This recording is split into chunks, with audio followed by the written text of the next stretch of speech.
From the Library of Congress in Washington, D.C.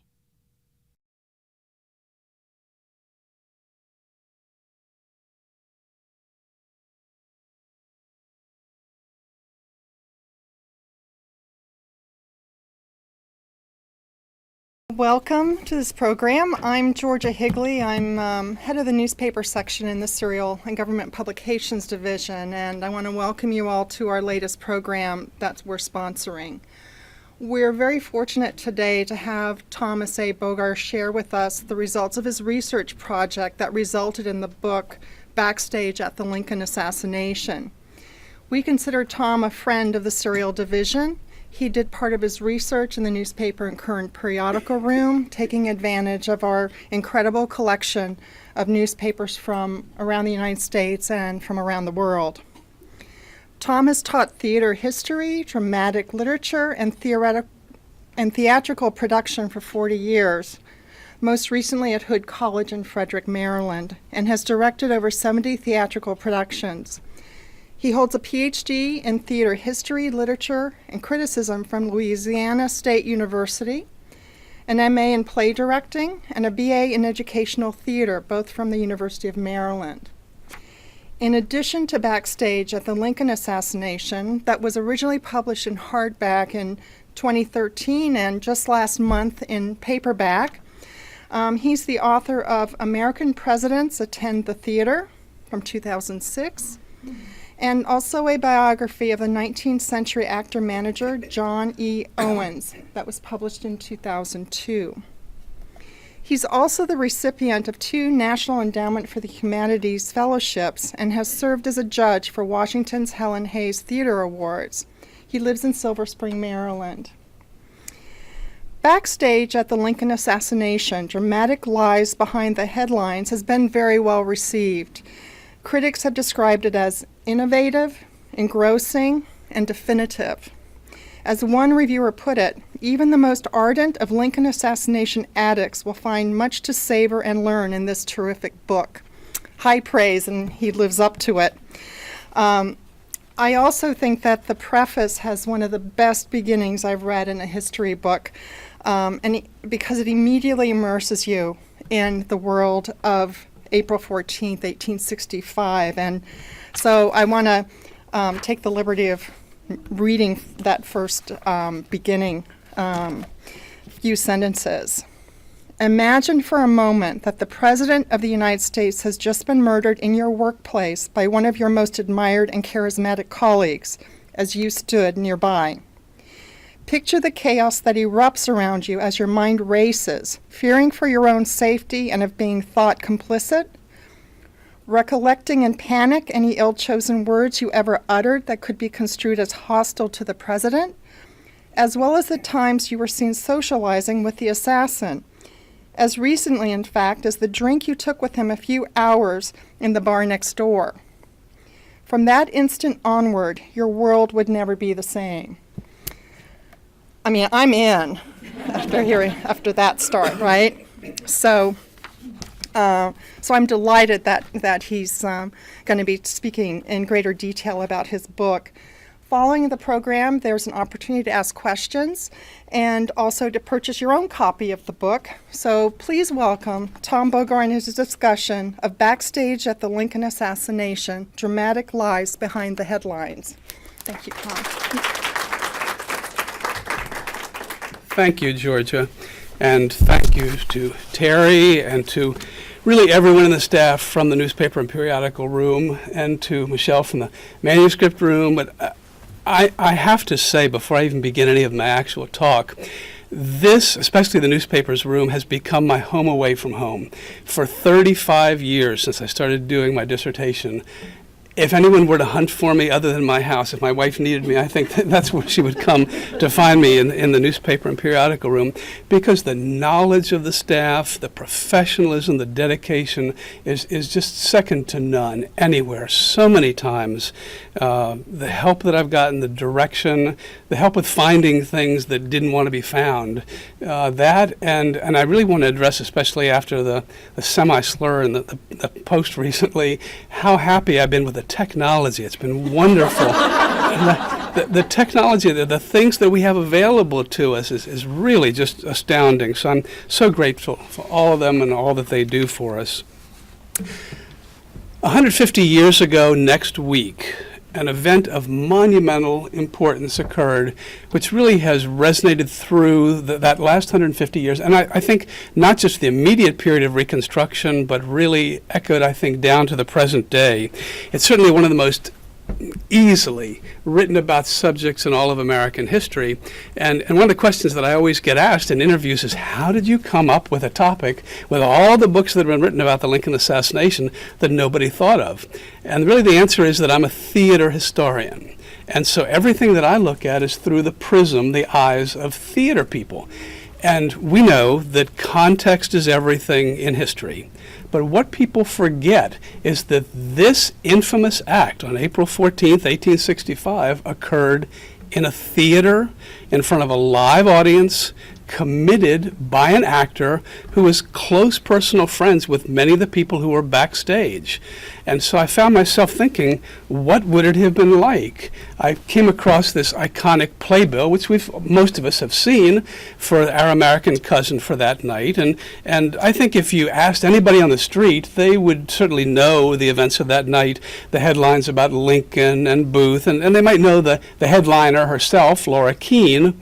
But how many of them know any of these other names? John Diet, Harry Hawk, Ned Emerson, John Matthews, Will Ferguson, Billy Withers. These were 46 all too human people. And this event, the event of that night, events that took place in less than 30 seconds, caused them to be arrested, interrogated, imprisoned, most of them not charged, except for one, charged with anything, and it headlined their obituary. This became the event that defined their life. And I found myself thinking, what would it have been like to be trapped inside that theater? And I started looking when I was doing the research, really, on my previous book on American presidents attend the theater. When I was writing the Lincoln chapters, I found myself thinking, there must be sources somewhere about the theatrical aspect.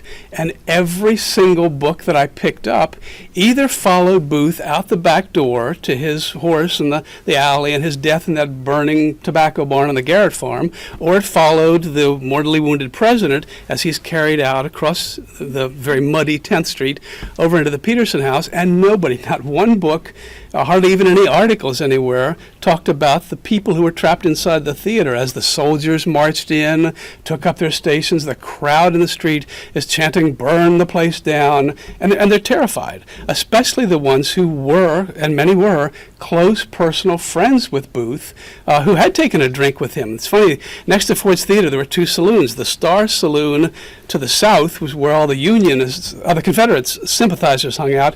The Greenback Saloon to the north is where the Unionists hung out. You just picked your saloon depending on where you wanted to have a drink and what your sentiments were. One of the best quotes that I've found, actor John Matthews said, in the days following the assassination, those of us who were the wisest knew the least.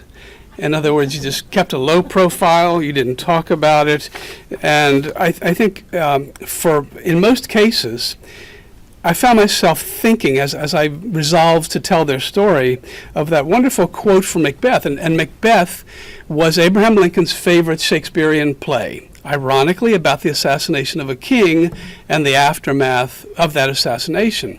But in Act 5, Macbeth's moment of realization, in true Greek tragic style, he realizes that life is but a walking shadow, a poor player that struts and frets his hour upon the stage and then is heard no more. And it occurred to me, that's what these people are. These are 46 walking shadows. Their lives irrevocably changed. In fact, I wanted to call the book Walking Shadows. As it went to the publisher, it was going to be called Walking Shadows until my agent said, that sounds an awful lot like another vampire book. And then, bless her, the history buyer for Barnes & Noble said, people search for titles of books by certain key words. I think you should call it Backstage at the Lincoln Assassination. And when the history buyer for Barnes & Noble suggests a title, you think, it's probably a pretty good idea. And she really was right with that.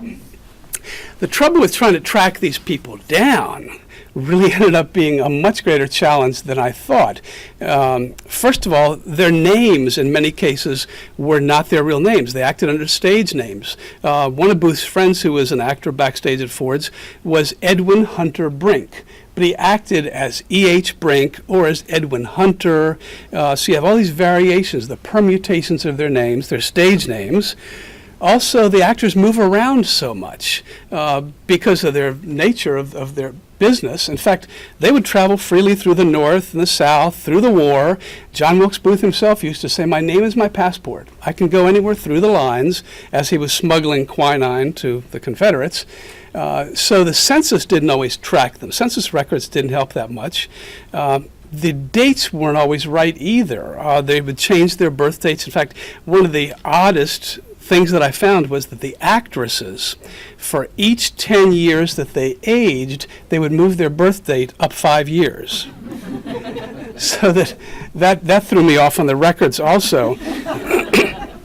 Also, I found that there were so many false claimants. One of my first searches in these wonderful search engines that we have in the newspapers, I did the search terms of Ford's Theater and acting and Lincoln Assassination. I got all of these names, people whose their obituaries said they were acting at Ford's Theater that night, and they weren't. There were twice as many false claimants as there were people who were actually involved. In fact, there's a drama critic in 1916 who said it's estimated that enough players have been credited with acting at Ford's Theater the night of April 14th, 1865, to have filled the playhouse itself. In many cases, too, there are errors in their names. National Archives are the M599 files, which are the handwritten interrogation of all of the people arrested for the assassination or thought to be complicit. It's all in that 19th century calligraphy, and reading through that is difficult enough, but the soldiers who were taking the names down and the information down were often taking it from people who themselves were illiterate. When you go to their own signature at the bottom, it's just an X that was witnessed by the soldier. So there's one guy backstage, Jake Rittersbach, where I would see Ritter's Paw, Ritter's Back, Ritter's Bach, Batch, all these variations of names that I then had to enter into search engines to try to get information on them.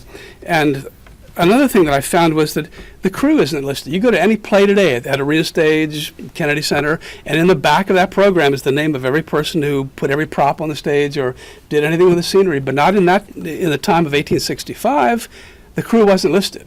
So it was only by reference from someone else. In the interrogation, they would say, "Oh, I was standing opposite Ned Spangler or opposite Rittersbach." And then I would get some sense of what to do in terms of who to follow up on. The best part, though, and I have to say, going back to this again, are these digital search engines. How amazing is it? And those of us who are of a certain age can remember the endless microfilm that we would just read through by hand, to know that you can enter search terms in and find hits of names. The best example I can think of is 42-year-old Edwin Hunter Brink had just married in December before the assassination, and his new 14-year-old bride, Kitty Brink, was working backstage that night. Kitty Brink only told her story once. She told it thoroughly and well, and is substantiated by other accounts, but she told it in 1926 to the Huron, South Dakota newspaper. Whoever would have thought to look in the Huron, South Dakota newspaper, had it not been for the hit that popped up, and I had been misspelling her name as Kitty Brink with a Y, and I only knew it was I-E because her application for a military widow's pension, she had signed it I-E. So once I entered that in, I was able to get the information on her, but it's just phenomenal, the search engines that we have. I also started realizing that the people backstage that night were an absolute random assemblage of people. They hardly knew each other. There wasn't any sense of a bond or cohesiveness among them. John Ford had 5 different theaters: Philadelphia, Cumberland, Alexandria, Baltimore, and Washington. So he was constantly circulating his actors among all of them, depending on what was needed for that particular performance that night. So there were quite a few who could thank their lucky stars the rest of their lives that they were assigned to Alexandria that night or to Baltimore, other than the ones who were there. But there wasn't a sense of a bond that a theater company usually has to be able to be supportive of each other in case of an emergency backstage. Another strange thing is how young they were. Of all the people who were backstage, the average age of the cast was under 30. Almost half was under 20. Almost all of the crew was in their 20s. And as I started reading their family letters and their interviews and things, I realized what a volatile place Ford's Theater was, because half of them had strong connections to the Union. One had a son who had died fighting for the Union. Another one had a brother who died fighting for the Confederacy. They're working backstage, building the scenery, putting the scenery up, changing it, working together, night after night with a different show every night, with that kind of atmosphere backstage. And I began to realize that an important factor in Ford's Theater was the fact that, and this is draped, that was taken in the days after the assassination with the funeral mourning draping on it, what a tinderbox that place was. The Ford brothers themselves even lived in those 3 windows on the second floor of the building next door, above what used to be the old box office of Ford's Theater. Now it's been moved over to the other side. But many of them at Ford's Theater had a home base in Baltimore at the Holiday Street Theater. And if you remember your history, Baltimore was a hotbed of secessionist thought. Maryland was nominally a border state, but in February of 1861, there's an assassination attempt on President-elect Lincoln as he's coming through Baltimore in order to take office. And then in April of 1861 are the Pratt Street riots, where you have 12 citizens and 4 soldiers who are killed when the Massachusetts regiment comes through Baltimore to protect Washington. So people from Baltimore had very strong secessionist leanings, and even more startling to me was to find how much secessionist thought there was in Washington, how much sympathy there was for the Southern cause. It was also evident after a while that these people were living very different lives than the actors today. They were rehearsing in the morning and performing a different show every night, and then going back to their boarding house or hotel rooms and memorizing the script for the next day. So there's the constant turnover, the pressure of that. You only played what the star who came in, like Laura Keene, wanted performed that night, and you were trapped in a narrow, what they call a line of business. If you were the heavy, you played the villain in every single show. If you were the leading man, you were the leading man or leading lady in every show. If you were the first old man or, heaven forbid, the first old lady, that's the parts you played in every single performance. So they were trapped in these, at a time when theater was not looked upon very well. It was not a profession that was particularly respected by people. And so they kind of kept to themselves. And the building itself, the stage, was in such an odd configuration. To have the presidential box that close to the actual stage. Now, this is the set. This picture was taken. It's a Brady studio photograph of Act 3, Scene 2. This was the stage as it was set at the moment of the assassination. Very far downstage. That's the curtain line right there where that alcove is with the draperies hung. The stage is actually slanted, so when you walked upstage, you're actually walking upstage, which added to the fact that when Booth leapt to the stage, he landed off balance because of the sloping stage. And the leap from the edge of the box to the stage is 11 feet 6 inches. 11 feet 6 inches. In an 8-foot room, think what that would have meant for him. He vaulted it kind of like a gymnast hurdles over, landing off balance. But the fact that they're sitting that close to the stage is difficult for a number of people to realize today. What's important, too, is that all of them talked about that night and all the interviews they gave in terms of what was going on stage. They would say, well, I saw Booth in the back when we were playing the Dairy Maid scene, or I remember Lincoln coming in just as we gave the joke about why does a dog wag its tail, things like that. But not the time. Nobody took their watch out backstage because, first of all, there were no lights backstage. This is all pre-electric lights, so it's dark backstage. The stage manager would signal his cues with a bosun's whistle. And so they can't look at their watches. So what I did is I found the 1860, here at the Library of Congress, I found the 1865 edition of Our American Cousin, and there were about 9 different editions. I read it out loud, pausing for laughs, and every 5 minutes put a mark in my copy of it to get a sense of the time, so I would know that the Dairy Maid scene was at perhaps 8:17 p.m., and thus I was able to get a timeline. And really, I have to say, Our American Cousin still reads pretty well today. You don't see productions of it. I have seen it done. It's pretty funny. It's a fish out of water of this rural yokel Vermont Yankee who goes over to mingle with his rich, affected British cousins out in the British countryside. But it does play pretty well. Finally, after all of that was set out for me, I was able to calculate from their remarks and from their interrogation of the 46 people where they were backstage at the moment of the shot and what they were doing for each of them. The strange thing is what each of them thought it was, depending on the acoustics. Laura Keene herself was pretty sure it was a gunshot, and she sent her dresser to tell the stagehands to stop firing guns backstage. Somebody else thought it was a paint can that exploded in the prop room. Another person said it was celebrations out on the street because the celebration for the war being over as of April 9th, just right before that. One of the actresses said it was like a champagne cork popping, and someone else said it sounded like one hand clapping out in the audience. So all those different accounts were interesting to get a sense of what it sounded like. So what I'd like to do is to quickly introduce a few of these walking shadows to you because they've been so lost. And I have to admit, I've actually been to the graves of some of them and told them, I'm going to tell your story. Because, you know, you're writing and you look out the window sometimes in the darkness of winter and you feel like you're talking to them. I'll say, John Ford, why did you do that? What people don't realize is that, yes, it was John Ford's theater, but he had only come down from Baltimore twice that spring, and the last time had been in early March. The person running the theater that night, in charge of everything, was Harry Ford. Harry Clay Ford was 21 years old that night.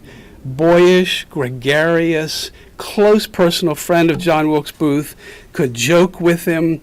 And Harry Ford is arrested and released 3 times in about a 6-week period following it. His interrogation record over at Archives is over 30 pages long. They grilled the poor guy.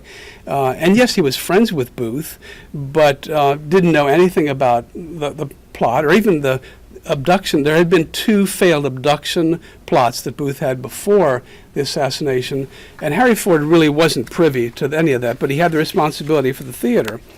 The least known of the 3 is probably Dick Ford. Dick Ford's 25 that night. He's reticent, kind of shy, defers to Harry. At the time of the moment of the shot, Dick Ford's train is just pulling in to the train station that at the time was where National Gallery of Art is now, coming down from Baltimore because John had said to him, I need you to go up in Baltimore and check on the Holiday Street Theater. So his train had just pulled in. He rushes back to Ford's theater, and he sees this figure being carried out of the theater into 10th Street. And he grabs a bystander and he says, what drunken loafer is that? Thinking that some drunk is being carried out of the theater. And then he asks the doorkeeper and finds out what the story is, and that's when the night turns really hellish for him and all of them. The best known, of course, is John T. Ford. John T. Ford turned 36 on April 16th, the Sunday after it. He actually didn't know anything about it, didn't hear anything. He's down in Richmond checking on relatives, family members. His wife's family especially was from Hanover, Virginia, and he had also managed the Marshall Theater in Richmond. So he went down to arrange for some scenery and some props to be shipped up now that the war was over and the blockade had ended, to have them brought around the Chesapeake Bay up to his theater in Baltimore. And the word got to him on Sunday morning that Edwin Booth had shot the president. He said that couldn't be. Edwin Booth would never do that. And then he said, I remembered that John Wilkes Booth was in Washington, and that boy had pluck. He could have done it.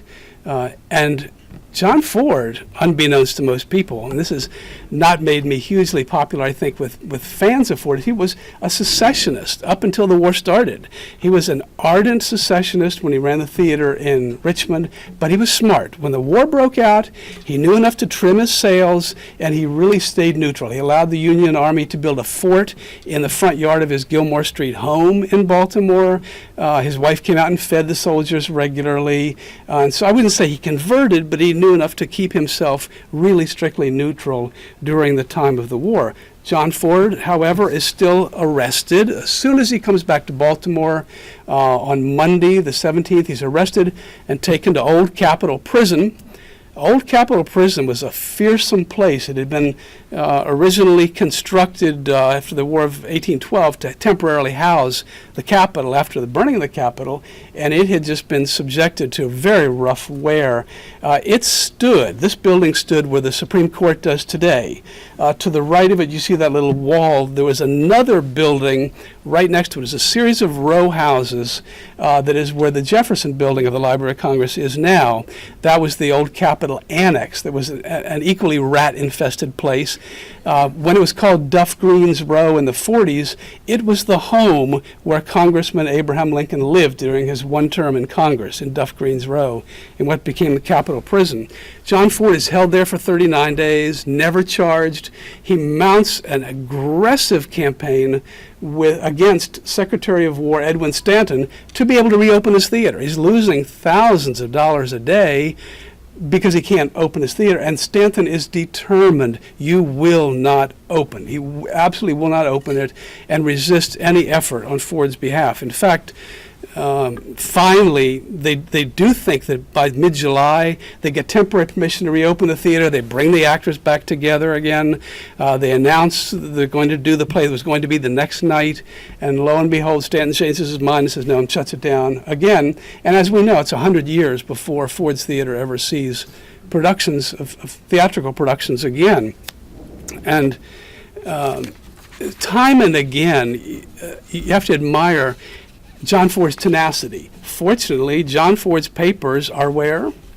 The Library of Congress. And they are here, and to go through them, he kept a jailhouse manifesto. He wrote down every day what was going on, who was coming in, who was going out, the treatment of things, a beautiful floor plan that actually I was able to put in the book because I could use the beautiful new scanner downstairs. The scanner was in the manuscript room to be able to capture that image. He had nothing else to do for a while, so he drew floor plans for Ford's Theater.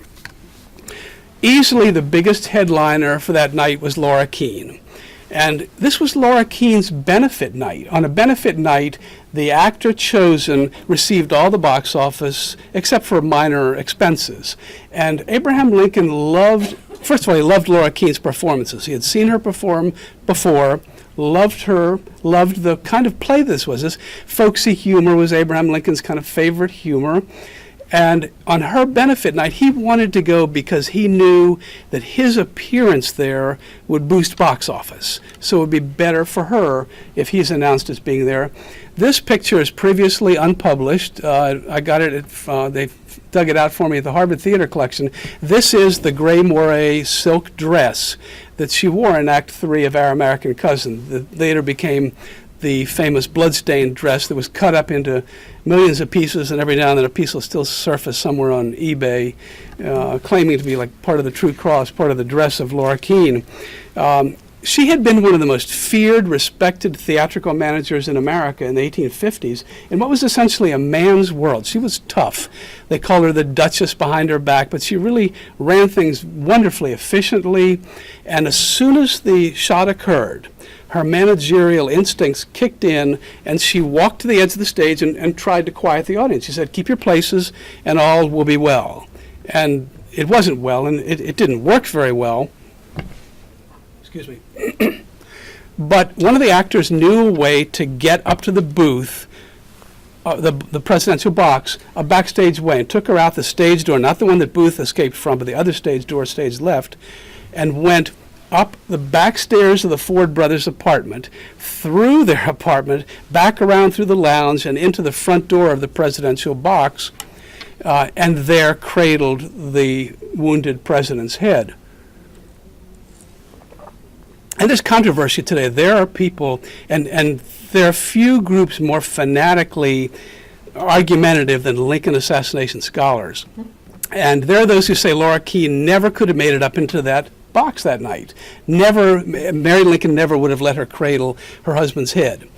But one detail that Laura Keene said really clinched it for me. She said, as I held his head, he resembled Mantegna's Dead Christ, the painting of Mantegna, that foreshortened perspective, if you've seen it. And it's such a striking image that stuck in my head that she would have seen that. And then she's descending the stairs, and numerous people, eyewitness reports, describe her descending the stairs in the lobby of Ford's Theater with the bloodstained dress. But she has an engagement to keep the following week in Cincinnati. Sunday night, she with her husband, who was in the box office at the time, and the two other actors who toured with her, got on a train and left and were arrested in Harrisburg, Pennsylvania, because they were told not to leave Washington, but she felt that her professional instincts would prevail. And Laura Keene's is one of the saddest tales. She's 39 the night of the assassination, but ever since that night, she can't perform in the North because they associate her with the assassination. She can't perform in the South. They still think she's a Yankee. Her life from that moment on is a sad downward trajectory into poverty and death by 47 of tuberculosis. So many of them, the lives afterwards are really sad. John Diet was traveling with her. There's a misconception that it was Laura Keene's acting company that night, but really it was just Laura Keene and two other performers, one of them being John Diet. And Diet was a tragedian. He was very stiff, very formal, 53 years old, and he had performed with all the greats. He was kind of out of place in plays like Our American Cousin, but he had enough of the whole business. As soon as they got to Cincinnati afterwards, finally, he left Laura Keene abruptly. Went to New York, got a job at the Winter Garden Theater, where lo and behold, on January 3rd, 1866, he's playing Polonius to Edwin Booth's Hamlet on the night that Edwin Booth returned to the stage after really not thinking he would ever be able to because of what his brother had done. The interesting thing is Diet was never arrested, never questioned. There were a number of them who really, it's I think, bad interrogation or crime scene investigation procedure were never questioned at all. Diet never mentioned the incident ever again. Nothing appears in his obituaries. He wrote a brief autobiography that's up at the Harvard Theater Collection. He never mentioned it, but enough people were there and saw him perform that we know he was there that night. He just took the option of not wanting to talk about it. Never granted any interviews. Performing with them as they traveled, along with Keene and Diet, was Harry Hawk. And Harry Hawk spoke the last words that Abraham Lincoln ever heard. He was alone on stage. He was playing the title role of Our American Cousin, Asa Trenchard. And he was kind of a goofy, shambling, Yankee, low comedian, just the kind of humor that Lincoln loved. And he had just been discovered as being poor, and they thought he had wealth, and this dowager was trying to fix him up with her daughters and had just discovered how poor he was and told him off and left. And he turned to that curtained doorway and he said, I know enough to turn you out inside out, you sock-dologizing old man trap. And that got imagine me calling sock-dologizing old man trap. That was the biggest laugh in the show. And John Wilkes Booth knew that because he had acted the part of Lord Dundreary himself 11 times. So he knew the play well.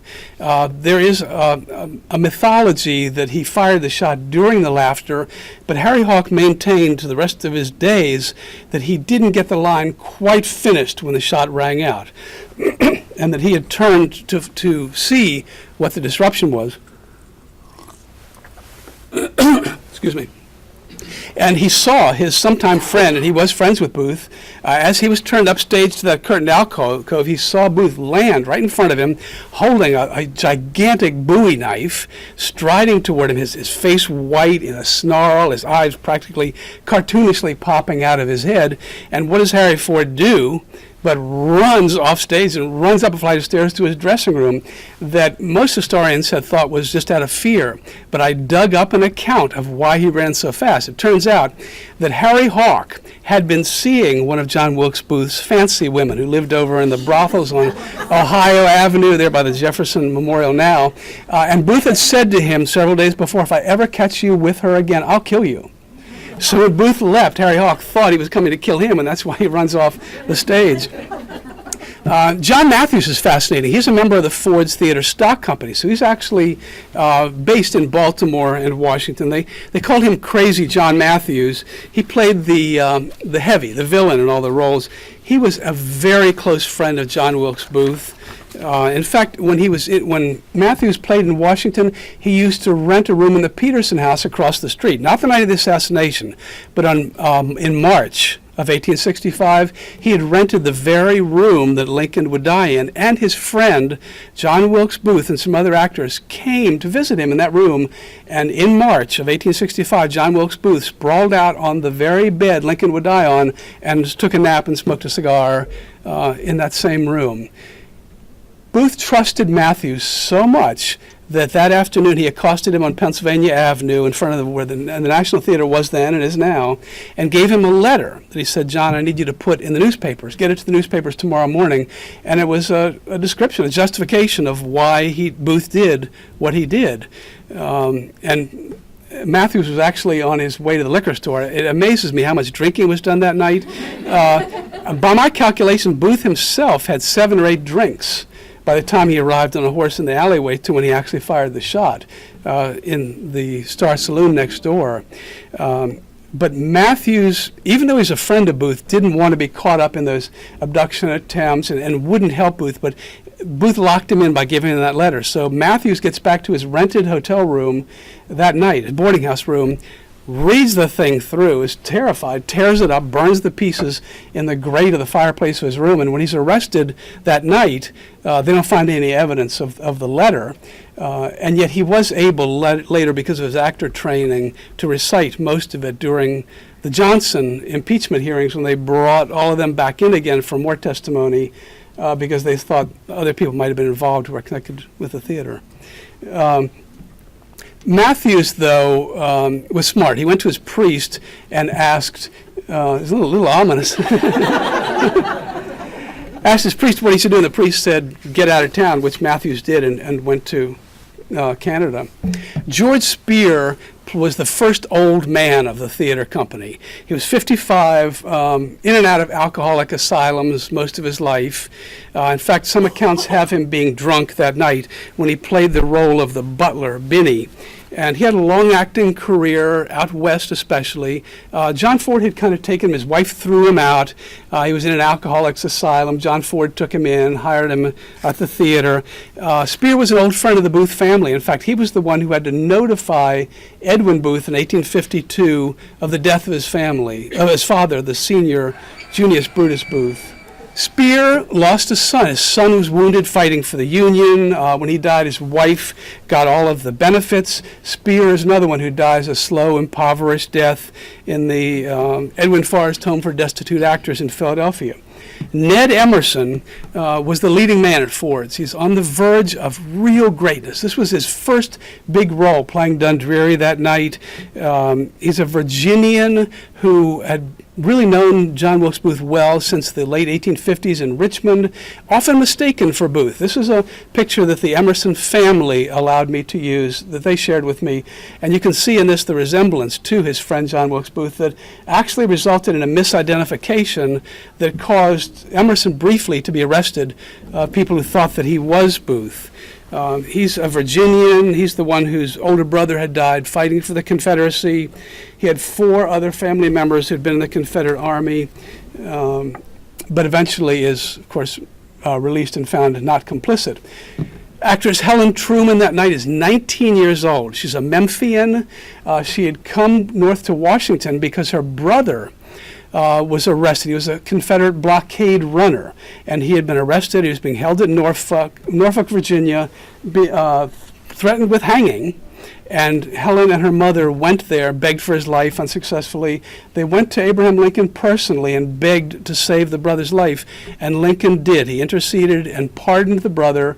Then John Ford hired her, and from that night on, she kept a detailed list of every time that Abraham Lincoln came to the theater. Often the audience wouldn't even know it. He'd sit so far back in the box that the audience wouldn't even know he was there, but Helen Truman did, and her list that I found through the search engines at the Library of Congress gave me this complete list that double-checked with everything that other people had in their lists, and I was able to forward that list on to the Lincoln Presidential Library in Illinois, which they hadn't had before. Actress Helen Massey is the one who played the Dowager, who uttered the next to the last line, which Lincoln heard.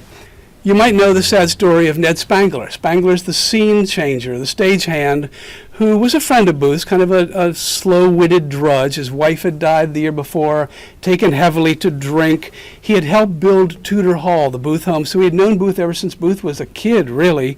And he's arrested on what I'm convinced was suborned testimony by a stagehand named Jake Rittersbach. He's arrested, sentenced to 6 years of hard labor at Fort Jefferson in the Dry Tortugas, and I've been down there. It's a pretty bleak place. This is the fort down in Dry Tortugas. The three windows above the sally port there, the entranceway, are the cell. And I took this picture sitting on the floor of the cell trying to get the feel of what it was like for Spangler and Dr. Mudd and the two others in that cell at that time.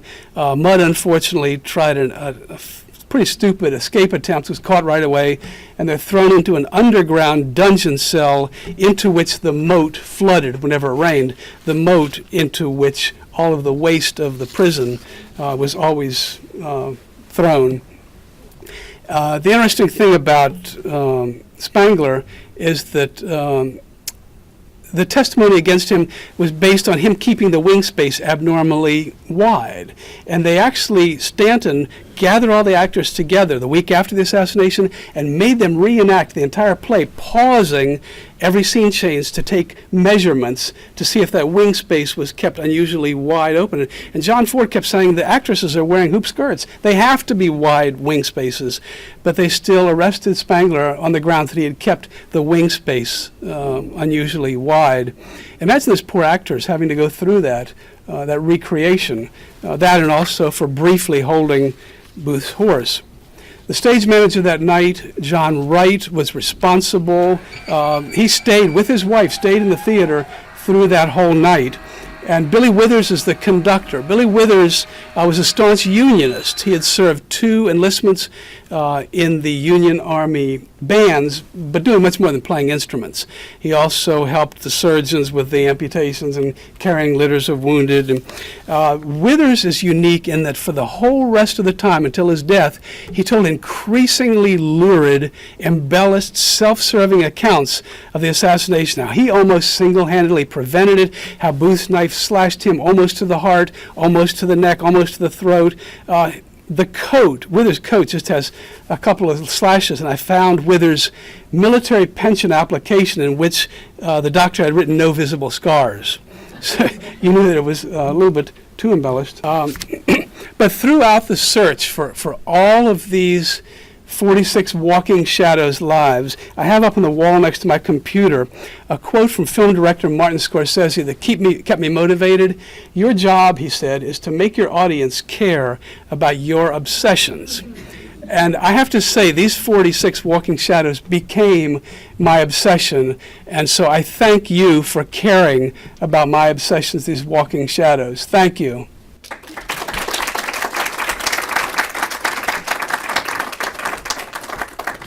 I would be happy to entertain any questions.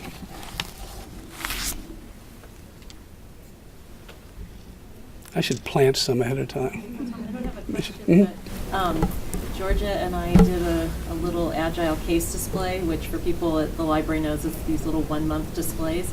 And our center case is about Ford's Theater, and we're displaying the map that John Ford did. Oh, that's great. So everybody has a chance to go over in the Jefferson building, the display about the assassination. That really, and he hired, to do that floor plan that's exhibited over there, he hired a young 19-year-old prompter boy, Will Ferguson, to help him draw it out. And they did it at his attorney's office. So that's great that they can see that over there. Yes? The individual who was in the Capitol prison, how long was he there? I think it was 4. John Ford was there 39 days. Spangler was held on one of the ironclads, manacled down in one of the water closets below deck.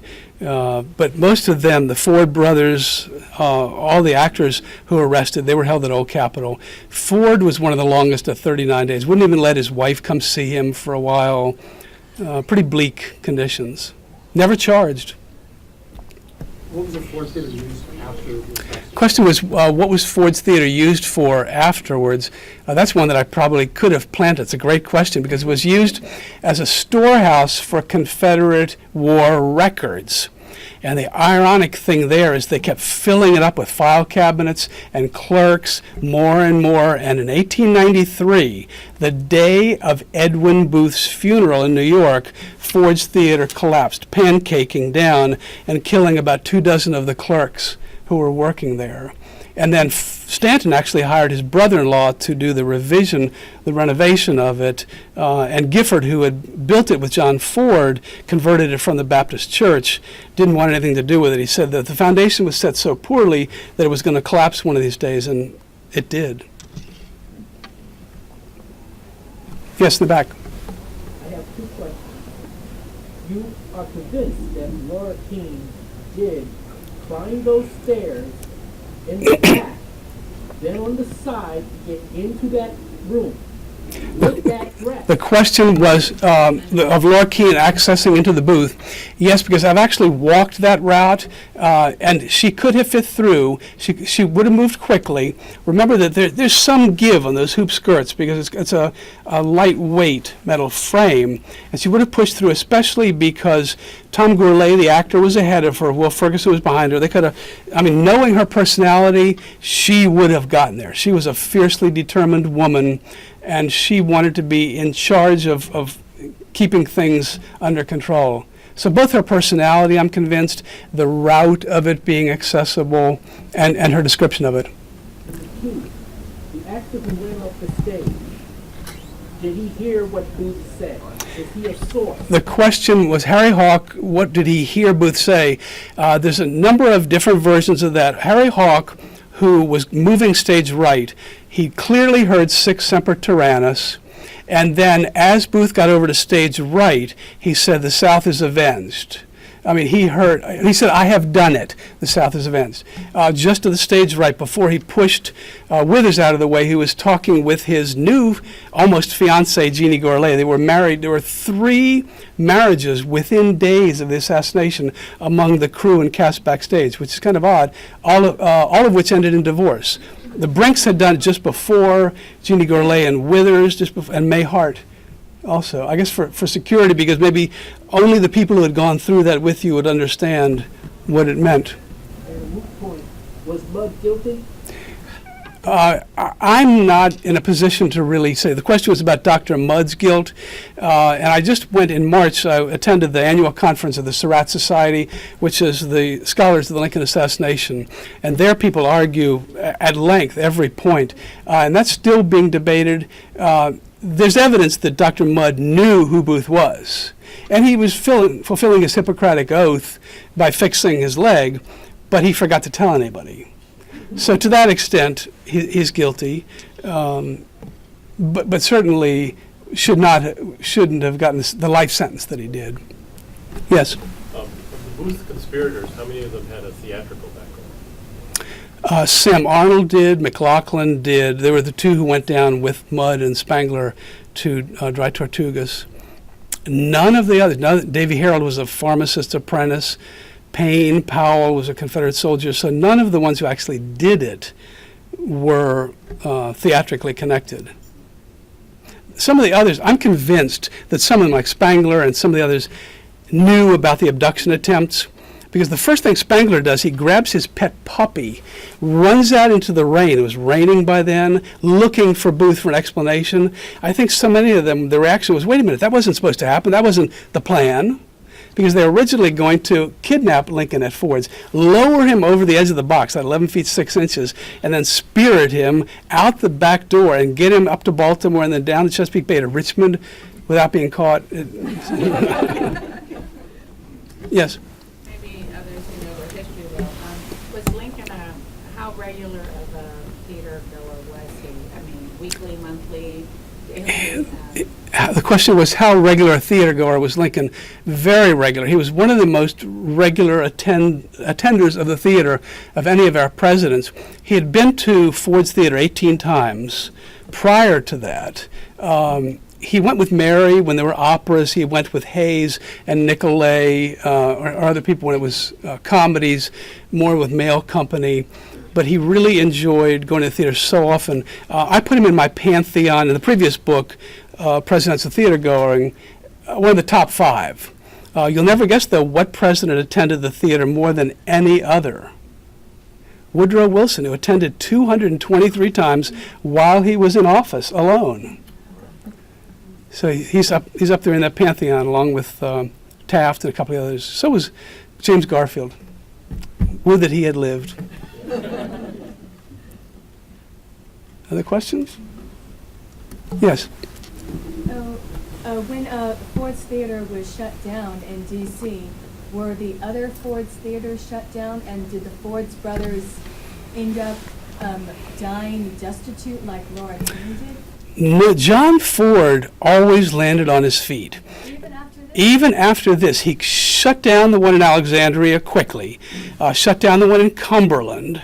The one in Philadelphia he was just leasing, so he let that go to somebody else, but he threw all of his efforts into the Holiday Street Theater. He had a great stage manager, Tom Hall. Wright, who was the stage manager at Ford's, went back to Boston where he lived, but Hall kept Holiday Street going, and Ford in the 1870s even opened here in Washington Ford's Grand Opera House and ended up being quite wealthy by the time of his death. His biggest disappointment was the suicide of his daughter. He had some real tragedies in his life. A biography of John Ford needs to be written. His grandson, John Ford's grandson, only died in 1986 and he wrote his dissertation on John Ford, and he gave a partially completed biography to the Ford papers that are here in manuscript. Was the play sold out? The question was Ford's Theater sold out? The accounts say it was a full house, but the other boxes no one was sitting in the other boxes, which also made Stanton suspicious. Why did that happen? It was coincidence. By all accounts, it was, if not sold out, very close to a full house. Largely, even more than Lincoln's presence, it had been announced that General and Mrs. Grant would be there. And at that point, he was a pretty big draw. In fact, there were a number of people who were interviewed in Tim Good's book, We Saw Lincoln Shot, who said they had come to the theater to see Grant. But you may know that Mrs. Grant was not hugely fond of Mary Lincoln, and they also wanted to see their children. Their children were up in New Jersey at Long Beach, and they were heading up there. He was on the train near Philadelphia when he found out and headed back to Washington. So I would say a full house, if not sold out, if that makes sense. Okay. Thank you. Very much, Tom. Thank you. This has been a presentation of the Library of Congress. Visit us at loc.gov.